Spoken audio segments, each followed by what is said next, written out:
A very good morning, good afternoon, good evening guys. Welcome to ZS English Spoken Academy. आज हम बहुत important point पढ़ेंगे और ये हमारा टेंस का आखिरी पॉइंट है। ये हमारा टेंस का आखिरी भाग है। जैसे हमने प्रेजेंट के चारों भाग पढ़े थे, indefinite, continuous, perfect and perfect continuous. Past के भी हमने पढ़े थे। आज हम फ्यूचर का आखिरी भाग पढ़ने के लिए जा रहे हैं और खुशी की बात की है कि आज हमारा फ्यूचर टेंस कंप्लीट हो जाएगा और टेंस के हमने प्रेजेंट, पास्ट, फ्यूचर तीनों भागों को हम कंप्लीट कर लेंगे जो हम शुरू से पढ़ते हुए आ रहे हैं। टेंस कितने प्रकार के होते हैं? 3 प्रकार के, present, past and future. Present के भी अपने 4 भाग होते हैं, पास्ट के भी एंड फ्यूचर के भी। यानी कि आज हम फ्यूचर का आखिरी भाग पढ़ेंगे और टेंस का भी आखिरी भाग पढ़ेंगे। आप वीडियो के अंत तक बने रहिएगा गाइज, वीडियो को स्किप ना कीजिएगा। हो सकता है बहुत ज्यादा इंपॉर्टेंट इंफॉर्मेशन आपको मिलने वाली हो और आपके हमेशा काम आए। देखिए आज हम पढ़ेंगे फ्यूचर परफेक्ट कंटीन्यूअस टेंस। ये क्या होता है guys? Future perfect continuous tense क्या होता है? इसका आइडेंटिफिकेशन क्या होता है? जैसे हमारे एक्सपर्ट्स ने हमें पढ़ाया है, क्योंकि हम हिंदी मीडियम से पढ़े हुए हैं। हमारे हिंदुस्तान में लगभग 80% लोग हिंदी जानते हैं। 20% लोग ही ऐसे होंगे लगभग जो इंग्लिश को जानते होंगे, उन्होंने भी इंग्लिश को सीखा है। हम हिंदी से इंग्लिश को सीखने की कोशिश कर रहे हैं और मैं कोशिश कर रहा हूं हिंदी से आपको इंग्लिश को सिखाने की। देखिए इसकी पहचान क्या होती है, हिंदी में समझेंगे। जिन हिंदी वाक्यों के अंत में रहा है, रही है, रहे हैं आदि शब्द आते हैं, इस प्रकार के वाक्यों को हम कंटीन्यूअस टेंस में बनाते हैं। लेकिन ये किसका है? ये प्रेजेंट का है। लेकिन हम पढ़ क्या रहे हैं? फ्यूचर पढ़ रहे हैं। और फ्यूचर का भी क्या पढ़ रहे हैं? Future perfect continuous tense. दोनों में पहले फर्क समझना है, क्योंकि रहा है यहां भी है, रहा होगा वहां भी होगा। इसलिए मैंने आपको प्रेजेंट कंटीन्यूअस की पहले आइडेंटिफिकेशन दी ताकि आपको फ्यूचर फिट हो जाए। अब हम पढ़ेंगे फ्यूचर परफेक्ट कंटीन्यूअस का आइडेंटिफिकेशन। इसका होता है जिन हिंदी वाक्यों के अंत में रहा होगा, रही होगी, रहे होंगे आदि शब्द आते हैं और क्रिया का जारी रहना पाया जाता है समय के साथ, इस प्रकार के वाक्यों को हम फ्यूचर परफेक्ट कंटीन्यूअस टेंस में बनाते हैं। अब देखिए गाइज, वहां क्या था? रहा है। यहां क्या था? रहा होगा। वो हमारा प्रेजेंट था, ये हमारा फ्यूचर है। प्रेजेंट हमने पढ़ लिया है, आज हम क्या पढ़ रहे हैं? फ्यूचर पढ़ रहे हैं। सिर्फ हमें डिफरेंस पता चल जाए और हमें यह पता चल जाए कि ये हमारा टेंस का कौन सा भाग है, इसलिए कंटीन्यूअस की डेफिनेशन आपको मैंने बताई। आइए बिना टाइम वेस्ट किए हुए और टेंसेस की तरह और पार्ट्स की तरह हम सबसे पहले इसकी हेडिंग डालेंगे, future perfect continuous tense.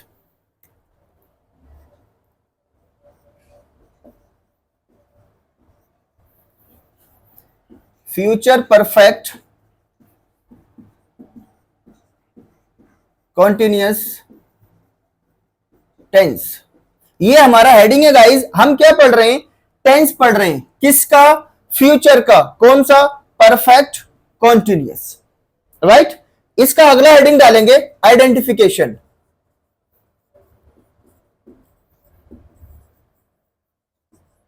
Identification का मतलब होता है पहचान। यानी कि ये जो हम पढ़ रहे हैं फ्यूचर परफेक्ट कंटीन्यूअस टेंस, इसकी पहचान क्या होगी? आइए लिखते हैं।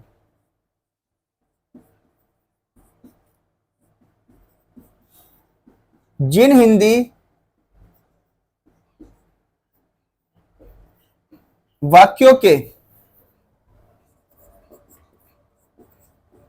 अंत में रहा होगा, रही होगी, रहे होंगे आदि शब्द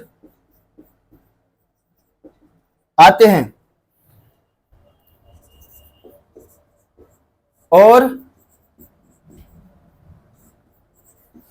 क्रिया का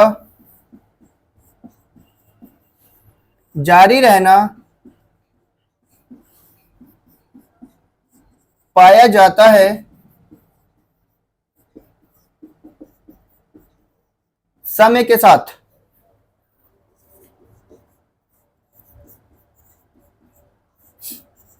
इस प्रकार के वाक्यों को हम फ्यूचर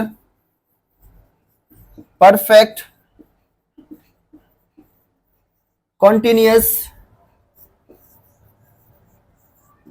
टेंस में बनाते हैं। पहचान लिखना बहुत जरूरी है। ये था गाइस हमारा फ्यूचर परफेक्ट कॉन्टिन्यूअस टेंस, उसका आइडेंटिफिकेशन। जिन हिंदी वाक्यों के अंत में रहा होगा, रही होगी, रहे होंगे आदि शब्द आते हैं और क्रिया का जारी रहना पाया जाता है समय के साथ। ये बहुत इंपॉर्टेंट चीज है, समय के साथ। इस प्रकार के वाक्यों को हम फ्यूचर परफेक्ट कॉन्टिन्यूअस टेंस में बनाते हैं। ये सिर्फ पहचान है गाइस, क्योंकि हम हिंदी से इंग्लिश ट्रांसलेट करके सेंटेंसेस को बोलते हैं। जैसे मैंने कहा मैं दिल्ली जाऊंगा, अब हमें इसको इंग्लिश में ट्रांसलेट कर रहे हैं, I will go to Delhi. तब हमें हिंदी से पता होना चाहिए, क्योंकि हमारी मदर टंग हिंदी है, इसलिए हमें प्रॉब्लम्स होती है, हम फ्लुएंटली इंग्लिश को नहीं बोल पाते, क्योंकि स्ट्रक्चर हमारा एकदम नहीं बन पाता, हमारे माइंड को सिग्नल नहीं मिल पाता। लेकिन जैसे जैसे प्रैक्टिस होती रहती है, हम सीखते रहते हैं, हमारी फ्लुएंसी बढ़ती रहती है प्रैक्टिस के साथ, समय के साथ। ये था गाइस इसका आइडेंटिफिकेशन। अब इसी का हम एक एग्जांपल देख लेंगे। देखिए इसमें कह रहा है जिन हिंदी वाक्यों के अंत में रहा होगा, रही होगी, रहे होंगे आदि शब्द आते हैं, क्रिया का जारी रहना पाया जाता है समय के साथ।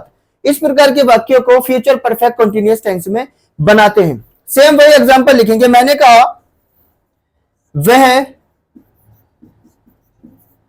10 मिनट से खाना खा रहा होगा। देखिए पहचान ने क्या बताया, वाक्यों के अंत में ये यहां से लेकर के यहां तक पूरा क्या है, एक वाक्य है। अब यही तो हमारा आइडेंटिफिकेशन कह रहा, जिन हिंदी वाक्यों के अंत में रहा होगा, रही होगी, रहे होंगे आदि शब्द आते हैं और क्रिया का जारी रहना पाया जाता है समय के साथ। यहां समय आ गया। इस प्रकार के वाक्यों को फ्यूचर परफेक्ट कंटीन्यूअस टेंस में बनाते हैं। अब देखिए इसको इंग्लिश में ट्रांसलेट करेंगे। वह 10 मिनट से खाना खा रहा होगा, ही विल हैव बीन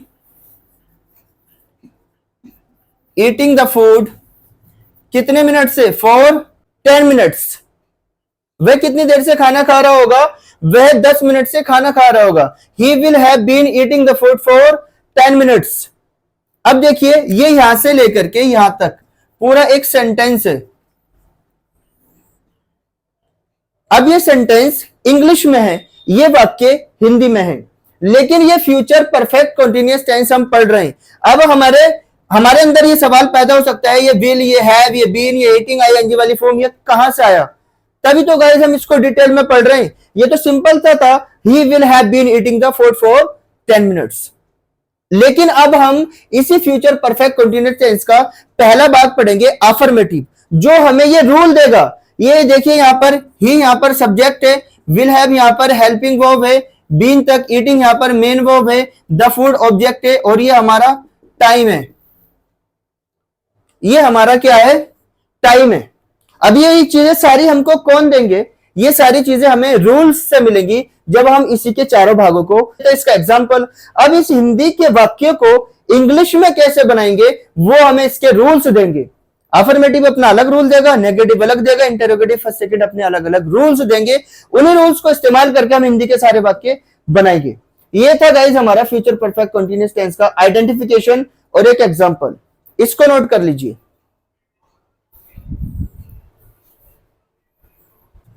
इसी के अब हम पहले भाग को पढ़ेंगे। पहला भाग हमारा क्या था, पहला भाग था हमारा अफर्मेटिव। ये हमको क्या देता है, ये हमको रूल देता है गाइस। इसका रूल होता है सब्जेक्ट प्लस विल या shall plus have plus been plus main verb में आईएनजी वाली form plus object plus time. इस टाइम के बारे में मैंने आपको पिछली वीडियो में बताया था जब हमने पास्ट परफेक्ट कंटीन्यूअस टेंस पढ़ा था। अब ये टाइम भी हमारा दो प्रकार का होता है, एक डेफिनिट होता है और एक इनडेफिनिट होता है। डेफिनिट टाइम के लिए हम सिंस लगाते हैं और इंडेफिनिट टाइम के लिए हम फॉर लगाते हैं। ये मैंने आपको समझा दिया था। अब देखिए गाइस, ये यहां पर subject will shall have been ING वाली फॉर्म ऑब्जेक्ट टाइम। ये क्या है, ये एक रूल है किसी भी हिंदी के सेंटेंसेस को बनाने का। लेकिन हिंदी का सेंटेंस कैसा होना चाहिए, सकारात्मक यानी कि अफर्मेटिव। ये अफर्मेटिव रूल है। आइए गाइस इसके एग्जांपल को देखते हैं हम। सेम वही एग्जांपल लेंगे, वह खाना खा रही होगी 1 घंटे से। ये हमने ऐसे लिखा, हम इसको ऐसे भी लिख सकते हैं, वह 1 घंटे से खाना खा रही होगी। आगे पीछे शब्द हो सकते हैं, लेकिन इंग्लिश में हमको बिल्कुल एक्यूरेट बनाना है। अब देखिए मैंने ये यहां पर इसलिए लिखा क्योंकि यहां पर हमें टाइम लगाना है। अब देखिए वह एक लड़की है और लड़की के लिए इंग्लिश में क्या आता है, शी। किसने बताया था, पर्सनल प्रोनाउन जब हमने पढ़े थे तब उसने बताया था कि लड़के के लिए ही और लड़की के लिए शी आता है। अब देखिए मैंने यहां भी क्लियर कर दूं, ये जो हमारा विल है ना, ये आप सारे सब्जेक्ट के साथ लगा सकते हैं, चाहे सब्जेक्ट सिंगुलर हो या प्लुरल हो। आई और वी के साथ हम शैल लगाएंगे, लेकिन शैल मॉडल ऑक्सिलरी वर्ब में यूज होता है, इसलिए मोस्टली लोग विल का ही इस्तेमाल करते हैं। ये हमारा हैव हेल्पिंग वर्ब के साथ है, बीन और जुड़ गया इसमें और रूल्स के अकॉर्डिंग। अब देखिए सबसे पहले कह रहा वह खाना खा रही है, वह खाना खा रही होगी 1 घंटे से। रूल कह रहा सबसे पहले सब्जेक्ट आएगा और सब्जेक्ट क्या है, वह, और वह के लिए इंग्लिश में क्या आता है, शी। अब रूल कह रहा हेल्पिंग वर्ब आएगी, she will have, she will have been eating the food. कितनी देर से खा रहा है, 1 घंटे से। लेकिन हमें पता नहीं वो घंटा निश्चित है या अनिश्चित है, हमें कौन बताएगा, यही तो सेंटेंस बताएगा, 1 घंटा। अब 1 घंटा क्या होता है, अनिश्चित समय होता है या निश्चित समय होता है, डेफिनिट होता है या इंडेफिनिट होता है। 1 घंटा इंडेफिनिट होता है और इंडेफिनिट समय के लिए क्या आता है, फॉर आता है, लगा देंगे फॉर। ये था गाइस इसका अफर्मेटिव सिंगुलर सब्जेक्ट का एक उदाहरण। आइए एक प्लुरल का ले लेते हैं। हम सुबह से ऑफिस में काम कर रहे होंगे। या हम क्या है, प्लुरल सब्जेक्ट, और प्लुरल के लिए क्या आता है, वी। शैल का इस्तेमाल कर सकते हैं, we shall have been working in the office. देखिए we shall have been working in the office, हम काम कर रहे होंगे ऑफिस में, कब से, सुबह से। अब सुबह एक निश्चित टाइम है और निश्चित टाइम के लिए क्या आता है, सिंस मॉर्निंग। समझ में आई गाइस, हम सुबह से ऑफिस में काम कर रहे होंगे।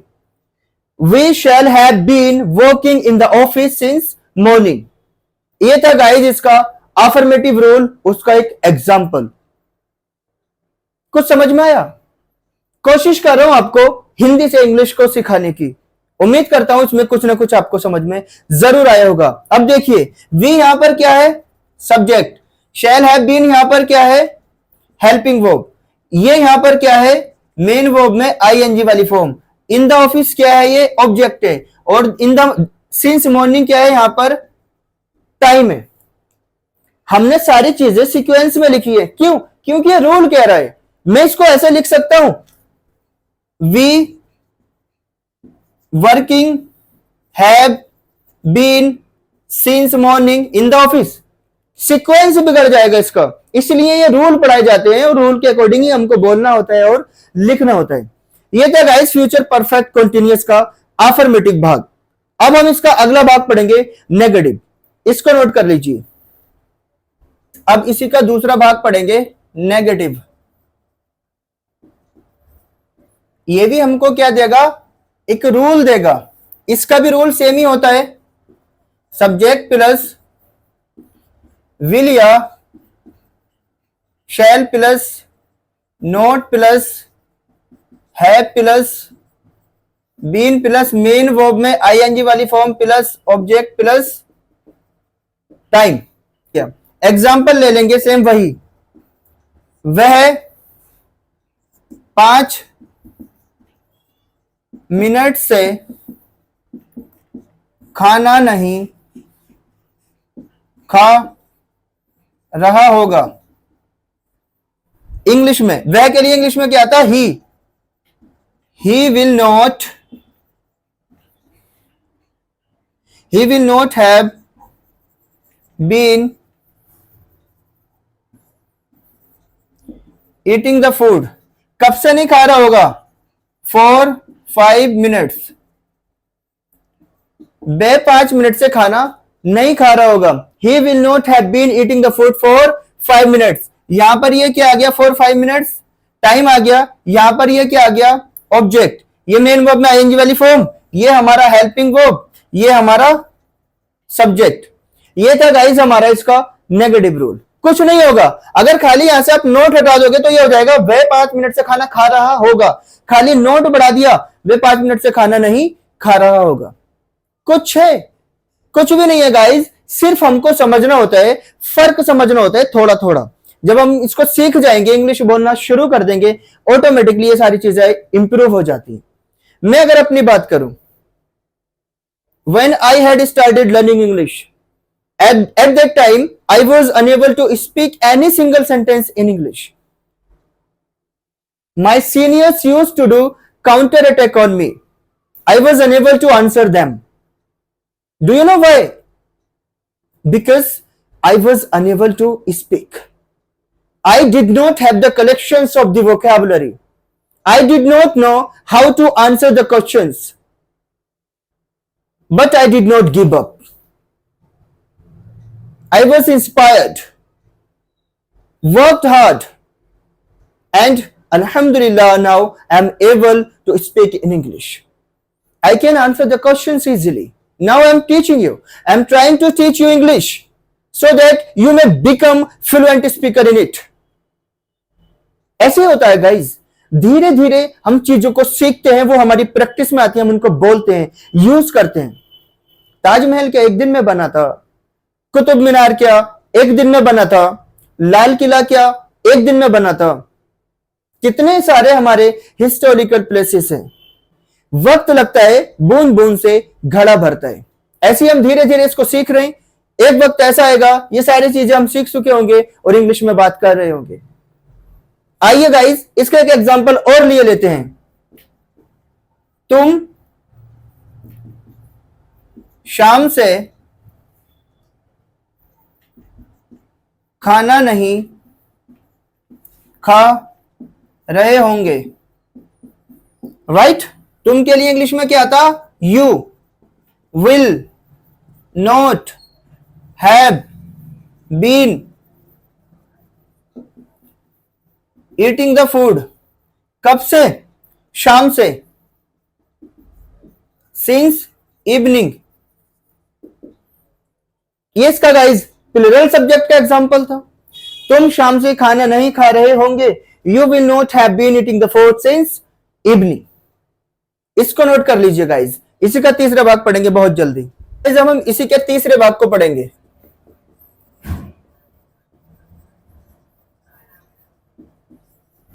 इंटेरोगेटिव फर्स्ट, ये भी हमको क्या देता है?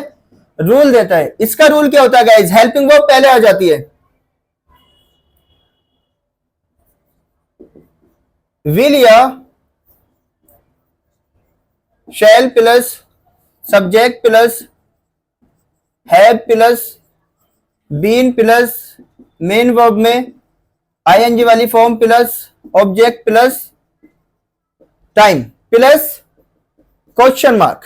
अब देखिए, मैंने कहा था जब इंटेरोगेटिव सेंटेंसेस बनाते हैं तब सब्जेक्ट के स्थान पर हेल्पिंग वर्ब और हेल्पिंग वर्ब के स्थान पर सब्जेक्ट आ जाता है, और दो या दो से ज्यादा शब्दों की हेल्पिंग वर्ब्स होती है तो उन दोनों के बीच में सब्जेक्ट या नोट आ जाता है। ये था हमारा इंटेरोगेटिव फर्स्ट रूल। इसी का एग्जांपल देखेंगे। इसके आगे एक बात और बताई थी, अगर सेंटेंस हिंदी में है, इंटेरोगेटिव फर्स्ट है, उसकी शुरुआत हिंदी के वाक्य क्या से होगी, और अगर उसको इंग्लिश में ट्रांसलेट करेंगे उसको हम हेल्पिंग वर्ब से शुरू करेंगे। आइए देखते हैं क्या वह 1 घंटे से खाना खा रहा होगा? यह सवाल पूछा जा रहा है। अब वह के लिए इंग्लिश में क्या आता है? ही। हेल्पिंग लगा देंगे will he have been eating the food for an hour. ये था गाइस इसका एग्जांपल।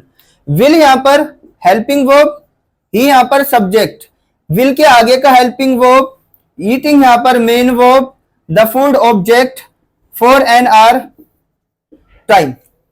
ये था गाइस हमारा एक एग्जांपल। क्या वह 1 घंटे से खाना खा रहा होगा? Will he have been eating the food for. अब इसी का हम दूसरा भाग पढ़ेंगे, इंटेरोगेटिव सेकंड। इसको नोट कर लीजिए। क्या पढ़ेंगे? Number 4, interrogative second. ये भी हमें क्या देगा? एक रूल देगा। इसमें कुछ नहीं होता है, सिर्फ क्वेश्चन वर्ड बढ़ जाता है। क्वेश्चन वर्ड प्लस विल या shall plus subject plus have plus been plus main verb में आईएनजी वाली form plus object plus time plus question mark. Question word क्या होता है? ऐसा शब्द होता है जो सवाल पूछ करके किसी रीजन को जानना चाहता है। इंटेरोगेटिव फर्स्ट में हम हाँ ना में जवाब दे सकते हैं, लेकिन इंटेरोगेटिव सेकंड में हाँ ना में जवाब नहीं दे सकते। वहां पर हमें रीजन बताना होता है। देखिए कैसे। वह खाना कैसे खा रहा होगा सुबह से? इसको ऐसे भी बोल सकते हैं, वे सुबह से खाना कैसे खा रहा होगा। ये जो कैसा शब्द है ना, ये क्या जानना चाह रहा है? रीजन जानना चाह रहा है। और इस कैसे के लिए इंग्लिश में क्या आता है? हाउ। और हाउ इंग्लिश में सेंटेंस बनाते वक्त पहले आएगा। रूल कह रहा है, देखिए, how will he have been eating the food. कब से खा रहा है? सुबह से। सुबह एक डेफिनेट टाइम है, सिंस मॉर्निंग। ये था गाइस हमारा इंटेरोगेटिव सेकंड का एक एग्जांपल। कुछ भी हो यहां पर, वे सुबह से खाना क्यों खा रहा है? तुम सुबह से क्यों खेल रहे हो? तुम 15 दिन से क्यों रो रहे हो? किसी भी तरीके के सेंटेंसेस हो, सब सेंटेंसेस इसी रूल के अकॉर्डिंग बनाए जाते हैं गाइस। हमें रूल को पढ़ना होगा, रूल को समझना होगा। जब एक बार रूल यहां फिट हो जाएगा ना हमारे माइंड में, सारे सेंटेंसेस इंग्लिश में ट्रांसलेट करने में आसान हो जाएंगे। यह था गाइस हमारा इंटेरोगेटिव सेकंड का एक एग्जांपल। अब हम चारों एग्जांपल को लिखेंगे, अफर्मेटिव भी, नेगेटिव भी, इंटेरोगेटिव फर्स्ट भी और सेकंड भी। फिर उसके डिफरेंस को समझेंगे कि इन सब में क्या फर्क है। आज टेंस कंप्लीट हो गया। फ्यूचर परफेक्ट कंटिन्यूअस टेंस पे आज टेंस का लास्ट हो गया। लेकिन अभी तक हमने जितने भी टेंस पढ़े हैं वो सबके सब टेंस एक्टिव वॉइस के थे। इसका पैसिव वॉइस रूल अलग होता है।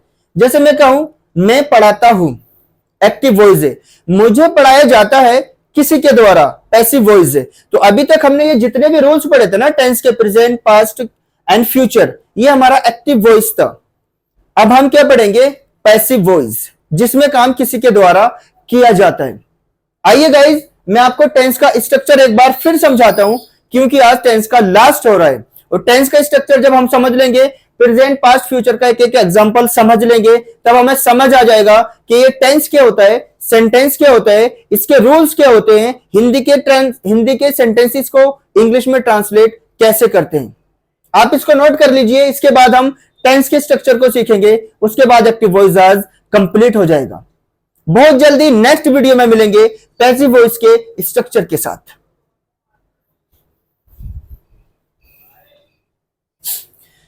आज गाइस हमारा future perfect continuous tense complete हो गया। अब देखिए एक बार मैं आपको टेंस का स्ट्रक्चर समझाता हूं। उसमें मैं समझाता हूं आपको indefinite, continuous, perfect, perfect continuous में क्या फर्क होता है, प्रेजेंट, पास्ट, फ्यूचर में क्या फर्क होता है, सेंटेंस और टेंस में क्या फर्क होता है। ऑलरेडी समझा चुका हूं, लेकिन फिर भी शॉर्ट में आपको तेजी से समझाता हूं। देखिए, हमने क्या पढ़ा है? टेंस। इस टेंस के कितने भाग होते हैं? 3। प्रेजेंट, पास्ट एंड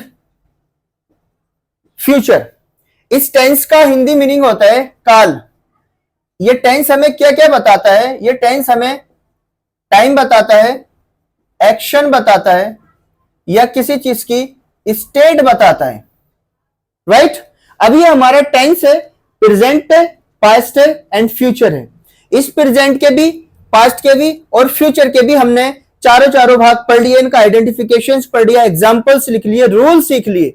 आज हम वही चीज जानेंगे। देखिए, जो हमारा प्रेजेंट है ना, ये हमें क्या बताता है? समय बताता है। ये जो हमारा पास्ट है ना, ये भी हमें क्या बताता है? समय बताता है। ये जो हमारा फ्यूचर है ना, ये भी हमें क्या बताता है? समय बताता है। लेकिन कौन सा समय? प्रेजेंट, यानी कि वर्तमान, जो समय अभी भी चल रहा है। जैसे वर्तमान में मैं अभी भी आपको पढ़ा रहा हूं, तो पढ़ाने का काम मैं अभी भी कर रहा हूं, बीता नहीं है, अभी भी कर रहा हूं। वर्तमान में किया हुआ काम प्रेजेंट में लिखा जाता है। अब देखिए पास्ट, ये पास्ट भी हमें समय बताता है, लेकिन किसका? भूतकाल, यानी कि बीता हुआ समय। जैसे मैंने 15 दिन पहले आपको पढ़ाया था, वो समय बीत गया, तो जो समय बीत गया, जो घटना होके बीत गई, उसका समय निकल गया। ऐसे टेंस हम पास्ट टेंस में बनाते हैं और वो पास्ट का समय बताता है। यही फ्यूचर, फ्यूचर भी हमें क्या बताता है? भविष्य काल। ये भी हमारी भविष्य काल की बात करता है, यानी कि फ्यूचर, जो समय हमारी जिंदगी में अब आगे को आने वाला होगा, जिसका हमें आइडिया नहीं और हमको खुद को नहीं पता कि हम उस समय में क्या करने वाले हैं। ऐसा समय हमारा फ्यूचर टेंस में आता है। अब इस टेंस के ये 3 भाग थे, प्रेजेंट, पास्ट एंड फ्यूचर। यही हमने एक एक करके हमने सारे पार्ट्स में पढ़ा है। अभी हमने बात की थी, ये टेंस काल बताता है, टाइम, एक्शन बताता है, स्टेट बताता है। तब इस टेंस का ये प्रेजेंट, पास्ट, फ्यूचर जो भाग था, ये हमारा क्या बता रहा है? टाइम। लेकिन एक्शन कौन बताएंगे और स्टेट कौन बताएंगे? इन्हीं के जो 4 भाग थे। प्रेजेंट के 4 भाग कौन से थे? Affirmative, number 2 negative, number 3 interrogative first, number 4 interrogative second. ये जो हमारे प्रेजेंट, पास्ट, फ्यूचर के, प्रेजेंट के भी, फ्यूचर के भी, प्रेजेंट के भी, फ्यूचर के भी, इन सबके 4 भाग सेम होते हैं। लेकिन ये जो प्रेजेंट है, ये हमारा समय बता रहा, बाकी के जो ये 4 भाग होते हैं, ये एक्शन को और स्टेट को बताते हैं। किसको बताते हैं? एक्शन को और स्टेट को बताते हैं। जैसे मैंने कहा, वह खाना खाता है, वह खाना खाता था, वह खाना खाएगा। मैंने 3 टेंस लिखे। अब ये यहां से यहां तक तीनों क्या है? सेंटेंस हैं। किसी ने पूछा, बताओ ये यहां से यहां तक क्या है? सेंटेंस है। और सेंटेंस क्या होता है? शब्दों का समूह जो किसी चीज के बारे में पूरी जानकारी दे, सेंटेंस कहलाता है। लेकिन टेंस क्या होता है? टेंस वर्ब का एक रूप होता है जो किसी सेंटेंस में उसके एक्शन को और स्टेट को बताता है। अब ये यहां से यहां तक एक सेंटेंस है। इस सेंटेंस में हमें पता करना है कि ये टेंस कौन से हैं, पहला, दूसरा, तीसरा, ये टेंस कौन से हैं। सेंटेंस तो है, समझ आ गया, लेकिन ये टेंस कौन से हैं। अब देखिए, ये जो हमारा टेंस है ना, ये क्या बताता है? समय बताता है। अब ये जो हमारा प्रेजेंट है ना, ये हमेशा हा की बात करता है। ये जो पास्ट है, ये था की बात करता है। ये जो फ्यूचर है, ये गा की बात करता है। हम वाक्य के लास्ट में गए, यहां पर क्या है? यहां पर हा आ गया। ये हा ने हमें बता दिया कि ये प्रेजेंट है। यहां पर लास्ट में गए, इसने बता दिया था, तो था की बात तो पास्ट में होती है। पता चल गया ये पास्ट टेंस है। ये सेंटेंस तो है, लेकिन टेंस कौन सा है? पास्ट। ये कौन सा है? प्रेजेंट। अब यह लास्ट में गा आ गया। फ्यूचर हमें क्या बताता है? गा बताता है। लेकिन अब हमें पता चला ये यहां से यहां तक सेंटेंस तो है, लेकिन टेंस कौन सा है? ये प्रेजेंट नहीं, पास्ट नहीं, बल्कि क्या है? फ्यूचर टेंस है। किसने बताया हमें? इस टेंस के इस स्ट्रक्चर नहीं तो बताया, तभी तो हमने हिंदी के वाक्य में ये पहचाना कि ये प्रेजेंट टेंस है, ये पास्ट है और ये फ्यूचर टेंस है। लेकिन अभी हमें पता चला कि इन शब्दों को देख करके हमें ये तो पता चल गया कि ये टेंस है, कौन सा, प्रेजेंट, पास्ट एंड फ्यूचर। लेकिन ये पूरा कौन सा भाग है, तब इसको कौन बताएगा, इसको ये बताते हैं। ये अफर्मेटिव है, नेगेटिव है, इंटरोगेटिव फर्स्ट है या सेकंड है। देखिए मैंने कहा वह खाना नहीं खाता है, वह खाना खाता है सिंपल है, अफर्मेटिव है, किसका, प्रेजेंट का। वह खाना नहीं खाता है, अफर्मेटिव नहीं है, नेगेटिव है, किसका, प्रेजेंट का। कौन बता रहा, यही तो रूल्स बता रहे हैं गाइज। ऐसे ही हमें इनको समझना होता है।